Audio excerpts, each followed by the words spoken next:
नहमदुहु व नसल्ली अला रसूलिहिल करीम अम्मा बाद फ़ाऊज़ु बिल्लाहि मिनश शैतानिर रजीम बिस्मिल्लाहिर रहमानिर रहीम सुब्हानल्लाहि व बिहम्दिहि सुब्हानल्लाहिल अज़ीम अल्लाहुम्मा अन्फ़अना व अल्लिमना मा यनफ़अुना व ज़िदना इल्मा आमीन या इलाही आमीन। अस्सलामु अलैकुम व रहमतुल्लाहि व बरकातुहू। उम्मीद करती हूँ कि आप सब खैरियत से होंगे। तो इंशाअल्लाह हम अपनी बुक को कंटिन्यू करते हुए इस्लाम एक तारफ़, उसका आज का जो टॉपिक है दुरुस्त कलाम, उस पर बात करेंगे। इसके काफ़ी सारे टॉपिक अल्हम्दुलिल्लाह हम कवर कर चुके हैं, तो इंशाअल्लाह शुरू करते हैं जी। तो सबसे पहली बात है कि अल्लाह सुब्हाना व ताला कुरान पाक में स्पेशली ईमान वालों को पुकार कर फरमाते हैं कि ए ईमान वालों, अल्लाह सुब्हाना व ताला से डरो और बात को सीधी करो। वो तुम्हारे अमाल सीधे कर देगा और तुम्हारे गुनाहों को बख्श देगा। और जो शख्स अल्लाह और उसके रसूल सल्लल्लाहु अलैहि वसल्लम की इताअत करे, उसने बड़ी कामयाबी हासिल की। ये जो मैंने आपके साथ तर्जुमा शेयर किया वो है सूरह अल-अहज़ाब आया नंबर 70 और 71 का। तो सदीद के मानी यानी कि वही कि जिसके, जैसे कि हम उर्दू में बात करते हैं ना, तो कहते हैं कि ठीक ठीक दुरुस्त बात। तो अरबिक में ज़बान में कहा जाता है कि सद्ददा रुखमा, यानी कि तीर को ठीक निशाने के रुख पर सीधा किया। इस एतबार से कौल सदीद के मानी होंगे कि बिल्कुल ठीक बात हो, निशाने पर लगती हुई। इससे हमें मालूम हुआ कि दुरुस्त कलाम से इस्लाह अमाल का फ़ायदा होता है, यानी कि अगर कोई बात सीधी करता है तो उसके अपने ही जो अमाल होते हैं जो वो करता है उसी की इस्लाह हो जाती है।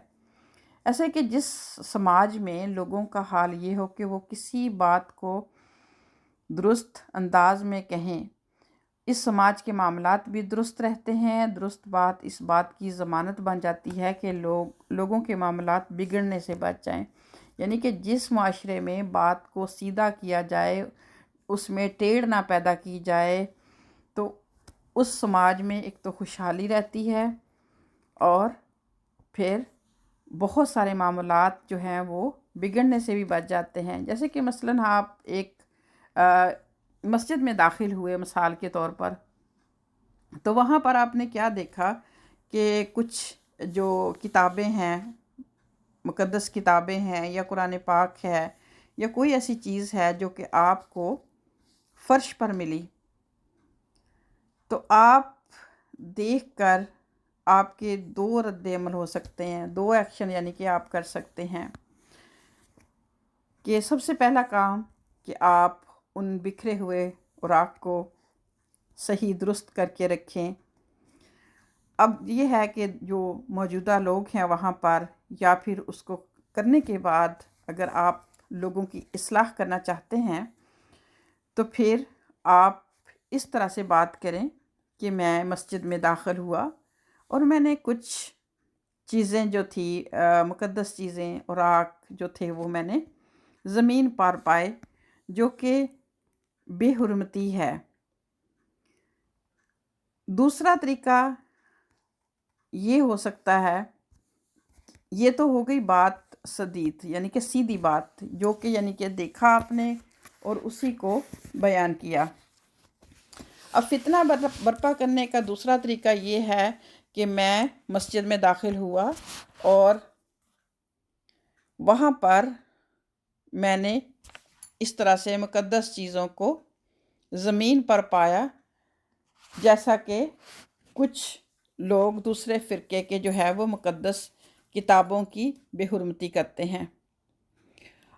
आपकी पहली बात कौल सदीद की मिसाल है और दूसरी बात गैर सदीद की मिसाल है कि अगर आप मामले को पहली किस्म के अल्फाज बयान करें तो इससे कोई ख़राबी पैदा नहीं होगी। इससे बरक्स अगर आप में कोई मज़कूरा मिसाल के मुताबिक दूसरी किस्म के अल्फाज बोलने लगें तो सुनने वाले भड़क उठेंगे, हर तरफ गम गुस्से की लहर दौड़ जाएगी और दूसरे फ़िरके के ख़िलाफ़ इंतकामी कार्रवाई शुरू कर देंगे। इसके बाद जवाबी इंतकाम का सिलसिला शुरू हो जाएगा और फिर क्या होगा कि پوری بستی آگ اور خون کی نظر ہو جائے گی۔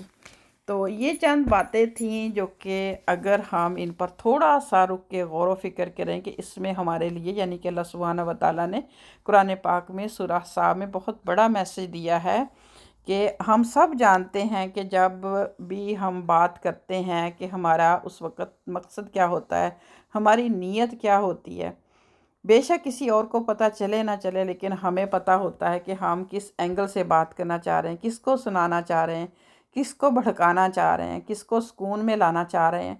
تو یہی میسج یہاں پر دیا گیا کہ اگر کوئی انسان اللہ سبحانہ و تعالیٰ سے ڈرتا ہے، اسے چاہیے کہ بات سیدھی کرے اور نبی پاک صلی اللہ علیہ وسلم اور اللہ سبحانہ و تعالیٰ کی اطاعت کرے۔ اس کے نتیجے میں سب سے پہلا بینیفٹ کیا ہوگا کہ اس کے اپنے ہی اعمال جو ہیں ان کی اصلاح ہو جائے گی۔